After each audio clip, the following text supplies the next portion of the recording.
Hey guys, welcome back to Honkai Star Rail. It's that time again. We're looking at a tier list updated over on Pride Win. Now, we are going to be doing a giveaway in this one. We haven't done a giveaway in a while, so we'll do a $100 giveaway. Be subscribed and leave a comment to enter the draw, and I'll announce the winner about a week away in a community post. But this one, I am really excited to jump into because obviously we have Huo Huo in the game, so we've got to add her into that tier list. And then we also have Jing Yuan climbing the ranks with the new set, the Topaz support. Very interesting to see. I love seeing the underdog coming up. It's always an enjoyable time for me, so let's get into it. As always, tier lists are subjective. Take it with a grain of salt. Don't get personally offended if your character isn't at the top. I just like covering these every once in a while because I enjoy just doing a basic roundup summary, chat about all the characters and my thoughts on where the game is at and stuff like that. Obviously, you don't need a top tier team to be able to complete everything in the game, so picking your favorite character is always what you should do, and just justified by the Jing Yuan mains because now the dude is climbing. Kind of like QQ back in the day when she started climbing. Feels good. Anyway, let's get into it. So over here on Pride Win, we do have, you can filter for 4 stars being E6 or E0. We got single target, blast, and AoE. And then they've changed the actual like what do we call this? Classes, I guess you call it. Damage dealers, debuffers, amplifiers, and sustain. Amplifiers essentially being buffers, debuffers being debuffers. So they've just separated those two. They used to be in like the same sort of category, but now they are distinct in that sense. I think it was a good change. Makes more sense to me. So happy days. All right. So first thing to note is when we browse through single target, blast, and AoE, we still have the 2 destruction units dominating, which still is amazing that they still dominate in the AoE sense. Like they just like the fact that you're dominating across the board, just like you got high numbers. Like it is what it is. Cool beans. All right, that's pretty much all there is to it.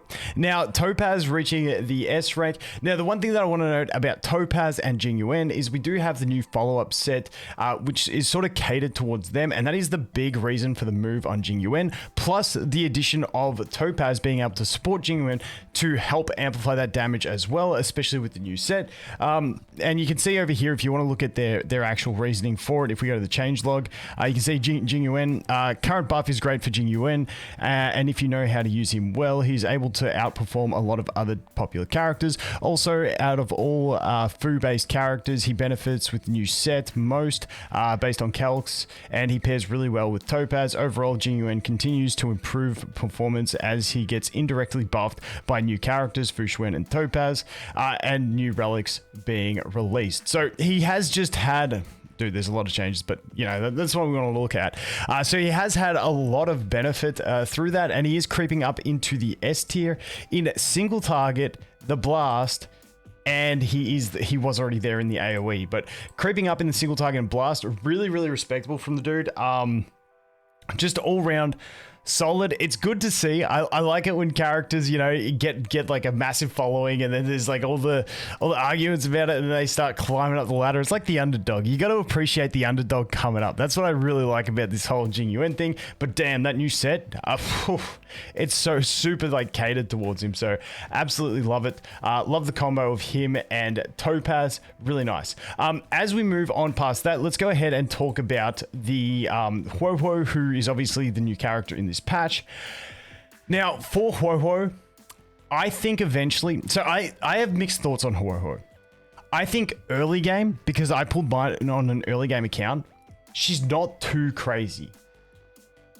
Because in the early game, I'm talking like my carry's level 70, my other units are level 60 and stuff like that. In the early game, her offensive pressure isn't as important as just surviving. So in that case, I feel like in the early game, which isn't a lot of players now, but it may be some, you know, PS launch and stuff like that, she doesn't excel as much, but she's like that character that just gets better as your account gets better, because as your accounts get better, you get more flexible with your playstyle, meaning you don't have to have 100% uptime on her healing buff, because you don't need to be healed as much. So then you can conserve skill points. Obviously, you got to play around with your energy as well, but in general, she becomes so much more flexible and usable in the later game because your units are tankier, and then you play more offensively as your account gets better, you get better relics and stuff like that, and then she really starts to shine once you get later on. I feel like personally in the end game, I reckon she might be just ahead of the other two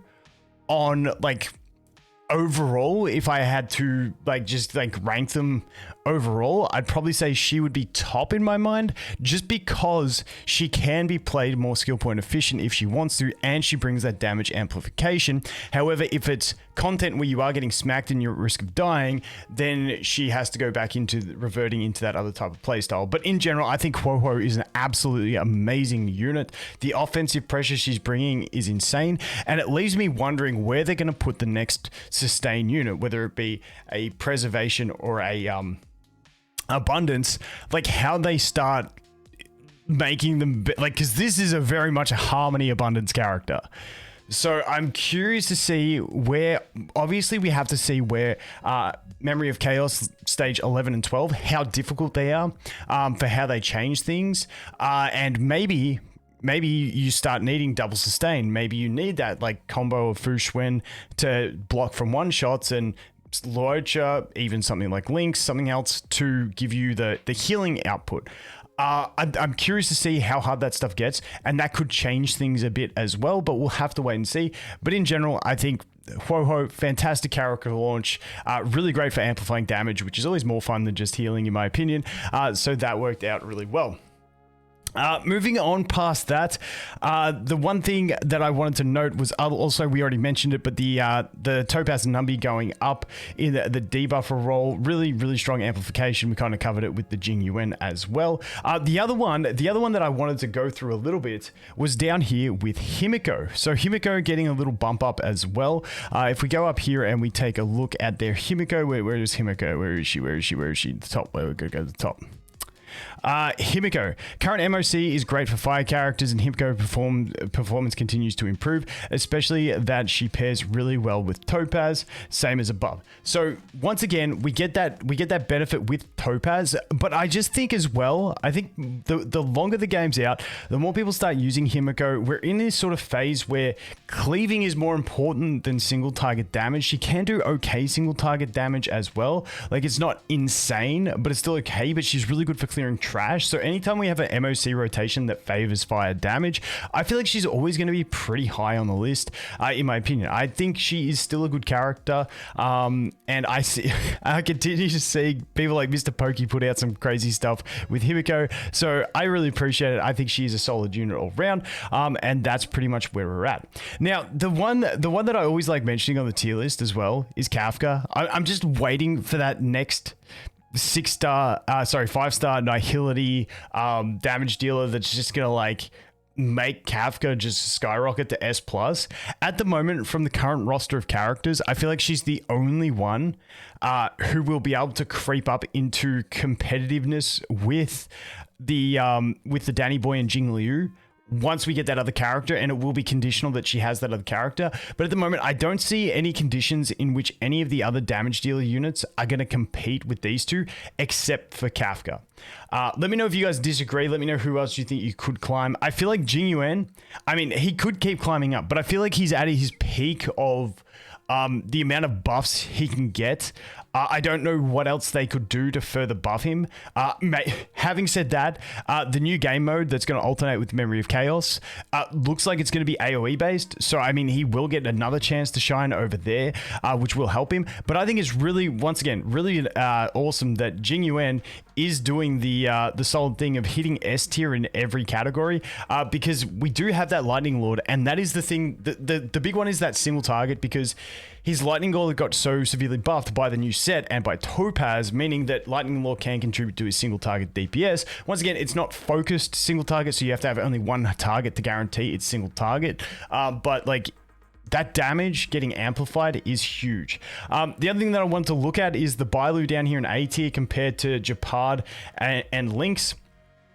As always, Japard's a funny one for me, because I feel like, for me, Japard as a solo sustain is doable, but it's also a bit more annoying because you have to really feel like I have to concentrate. Whereas with Bailu, I can auto stuff. That's the big difference for me. Whereas Japad, I feel like I got to concentrate more, but you can still do it. And like, you know, you got less tolerance in the for mistakes when you play Japad. So definitely better all round in my opinion. But for ease of autoing, I kind of like Bailu a bit more. But yeah, that's about the only other thing that I really wanted to go through. We got the E6 Yukong going up, but obviously Yukong's one of those ones without E6, you know, you drop her right back down. I personally don't enjoy Yukong. I don't have her E6 on any of my accounts, so I've never bothered to build her because that E6 is just such an important thing for her. But if you are a Yukong user, respect. I do love seeing Yukong combos. It's just I can't be bothered with the tuning on my teams every time I want to use her. And also I don't have E6, so it's like rip the dream. But anyway, that is a look at the updated tier list over on Pridewin. Let me know your guys' thoughts. Like I said, the big movers are Jing Yuan and Himeko getting a bit of a buff as well. And then we have the Huohuo sitting there in the S+. I think eventually these three will get divided, but waiting to see what happens. Obviously, once we get the extension to MOC and the new game mode, we'll see where things land. But as always, guys, thanks for watching. Hope you have an awesome day, and I look forward to seeing the next one. Cheers.